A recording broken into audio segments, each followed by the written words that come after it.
बच्चों, स्वागत है आप सभी का आपके अपने YouTube चैनल आनंद ऑनलाइन क्लासेस में। प्यारे बच्चों, आज के इस क्लास में हम लोग क्लास 10 का बहुत ही अच्छा क्वेश्चन कि सिद्ध करें कि रूट 2 एक अपरिमेय संख्या है, इस क्वेश्चन को सोल्व करने वाले हैं। आपको ये ज्ञात होगा कि ऐसा प्रश्न हर एक साल, लगभग हर एक साल पूछा ही जाता है।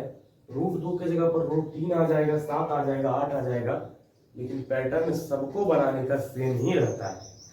तो चलिए शुरू करते हैं। इस प्रश्न को बनाने के लिए हम लोग जिस विधि का उपयोग कर रहे हैं उसका नाम है विरोधाभास विधि। यानी हम सबसे पहले मान लेंगे कि रूट 2 कैसा संख्या है, एक परिमेय संख्या है। फिर हम अपने माने हुए बात को ही गलत साबित कर देंगे, जिससे यह प्रश्न सिद्ध हो जाएगा। तो चलिए शुरू करते हैं। सबसे पहले क्या लिखेंगे, माना कि रूट 2 एक परिमेय संख्या है। कैसी संख्या है? परिमेय संख्या। ऐसा हमने मान लिया कि रूट 2 एक परिमेय संख्या है। परिमेय संख्या रूट 2 है, ऐसा हम लोग माने हैं। तो आपको पता होगा कि परिमेय संख्या जो होता है वो किस रूप का होता है? p बटा q के रूप का होता है, जहाँ q इक्वल टू नॉट 0 होता है। तो हम लोग ऐसे कर सकते हैं कि रूट 2 बराबर a बटा b। p बटा q की जगह a बटा b लिख लिए हैं, इससे बनाने में थोड़ा सा आराम होगा। बाकी आप p बटा q लिख करके भी कर सकते हैं, कोई दिक्कत वाला बात नहीं।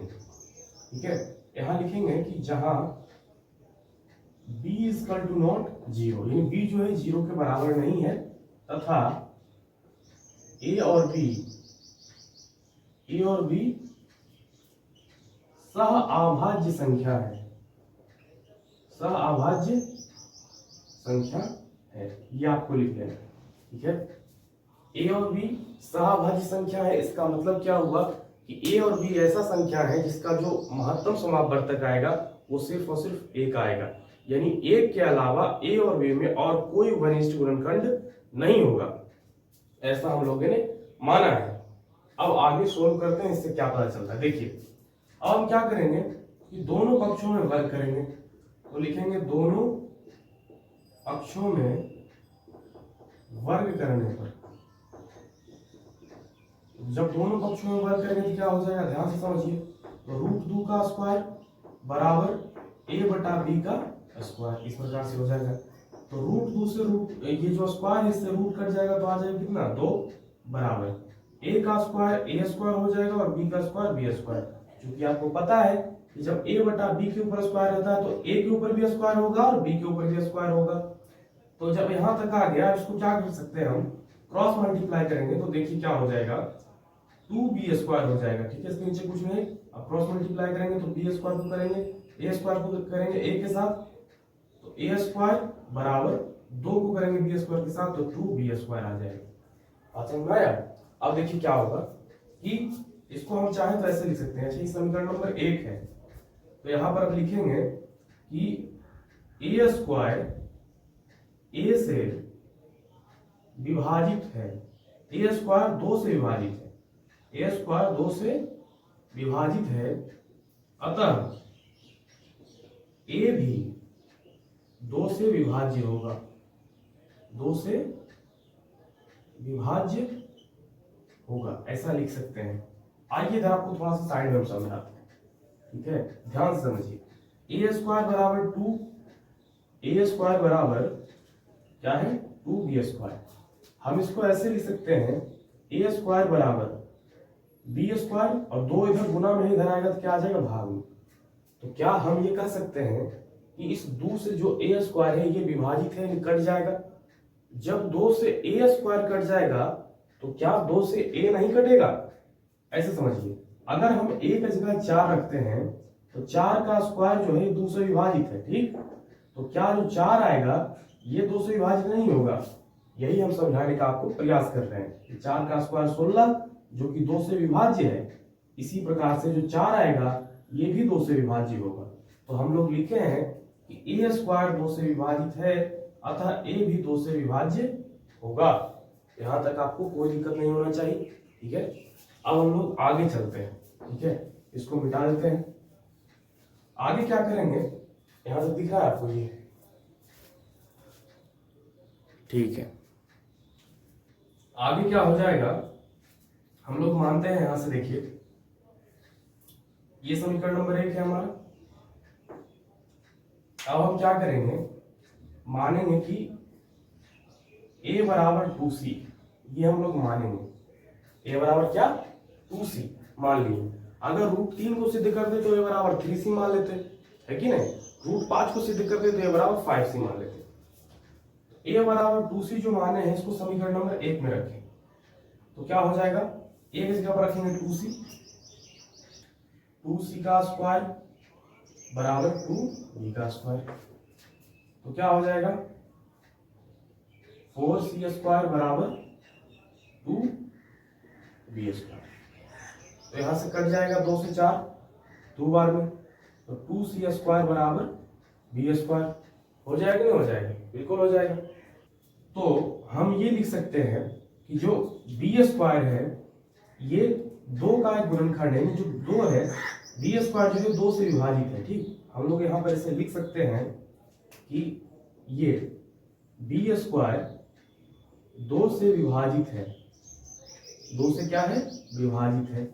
अतः b भी 2 से क्या होगा, विभाजित होगा।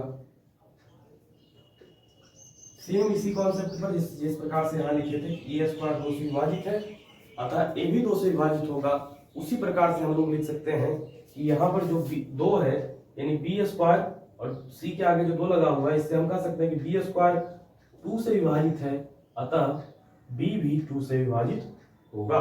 यहाँ तक आपको समझ में आ गया होगा। तो अब ये हम देख रहे हैं कि हम लोग माने थे यहाँ पर क्या, हम लोग माने थे कि ए और बी क्या है, सहभाज्य संख्या है जिसमें जो गुणनखंड आएगा यानी दोनों के बीच में कॉमन जो आएगा वो एक आएगा, एक के अलावा और कोई HCF नहीं होगा।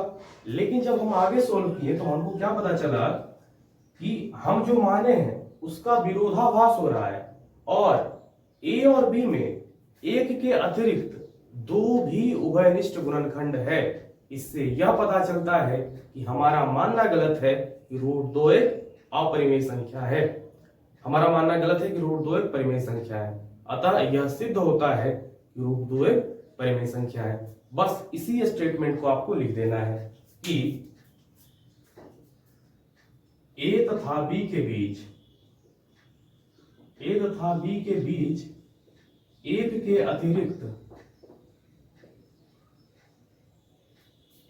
अतिरिक्त क्या है, 2 भी उभयनिष्ठ गुणनखंड है, उभयनिष्ठ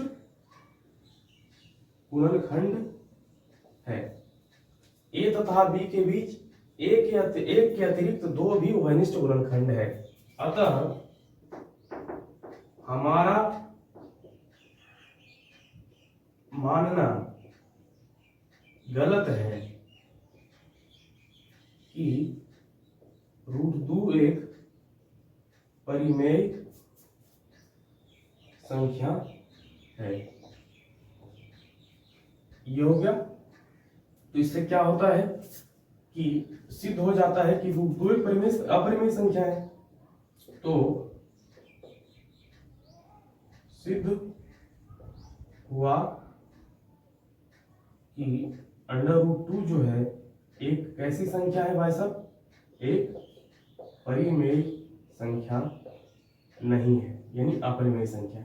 यहाँ पर लिख देते हैं अपरिमेय संख्या है। ये बात आपको समझ में आ गया होगा, कोई बड़ा बात नहीं है। आपको एक बार फिर से रिवाइज कराते हैं, आप देखिए क्या करना है। सबसे पहले मान लें कि माना कि रूट 2 एक परिमेय संख्या है, ठीक है। तो जब परिमेय संख्या मानते हैं तो परिमेय संख्या a बटा b के रूप में होता है, ये आपको याद रखना है, ठीक है। जहां b equal to not zero, नीचे में बताया जाता है कि जीरो नहीं होगा, अगर जीरो होगा तो अनंत आ जाएगा। और a और b क्या है, सअभाज्य संख्या, यानी वैसा संख्या जिसका जो महत्तम आएगा एक ही आएगा, एक के अलावा और कुछ दूसरा नहीं आएगा। अब क्या करते हैं, दोनों पक्षों में जब वर्ग करते हैं तो यहाँ पर स्क्वायर से रूट कट जाएगा, तो आ जाएगा 2 बराबर a स्क्वायर बटा b स्क्वायर। अब जब क्रॉस मल्टीप्लाई करेंगे तो a स्क्वायर बराबर 2b स्क्वायर आ जाएगा। यहाँ पर जो a स्क्वायर बराबर 2b स्क्वायर आया है, यहाँ से हम कह सकते हैं कि जो a स्क्वायर है वो 2 से विभाजित है, ठीक है। a स्क्वायर क्या है, 2 से विभाजित है, अतः जो a होगा वो भी 2 से विभाजित होगा, यानी a के लिए तो 2 आ गया है गुणनखंड, ठीक है। अब दूसरा चेक कर लेते हैं। तो हम लोग मान लिए a बराबर 2c, ये हम लोग माने हैं। अगर रूट 3 को सिद्ध करते तो हम यहाँ पर मानते a बराबर 3c, क्या मानते a बराबर 3c। अगर रूट 5 को सिद्ध करते तो हम लोग मानते a बराबर 5c मानते। तो इसी प्रकार से सेम मान लिए a बराबर 2c। अब देखिए एक जगह पर 2c रखे हैं, समीकरण 1 में जो a का मान है a स्क्वायर, वहां पर रख दिए क्या 2c रख दिए, और 2c का स्क्वायर हो गया, तो 2c का स्क्वायर बराबर 2b का स्क्वायर, तो 2c का स्क्वायर आ गया 4c स्क्वायर बराबर 2b स्क्वायर, तो 2 से 4 कट गया 2 बार में, तो 2c स्क्वायर बराबर b स्क्वायर। अब यहां से हमको ये पता चला कि जो 2 है वो b के लिए भी एक कॉमन गुणनखंड है। भाई साहब अलग बात पता चल गया कि जो 2 है ये b के लिए भी एक गुणनखंड है। तो हम लोग लिख दिए इसी को कि b स्क्वायर जो है 2 से विभाजित है, अतः b भी 2 से विभाजित हुआ। ये बात हम लोग लिख दिए। अब लिखने के बाद क्या हुआ कि a और b दोनों के लिए आ गया दो एक कॉमन गुणनखंड आ गया है। कितना अच्छा बात पता चला है, a भी 2 से विभाजित हो रहा है, b भी 2 से विभाजित हो रहा है। और हम लोग ऊपर में क्या माने हैं कि a और b सहभाज्य संख्या है, जिसका एक के अलावा कोई गुणनखंड है ही नहीं।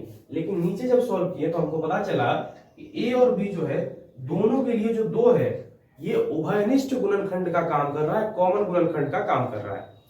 तो हमको क्या करना था, लिखना था बस कि a तथा b के बीच एक के अतिरिक्त 2 भी उभयनिष्ठ गुणनखंड है।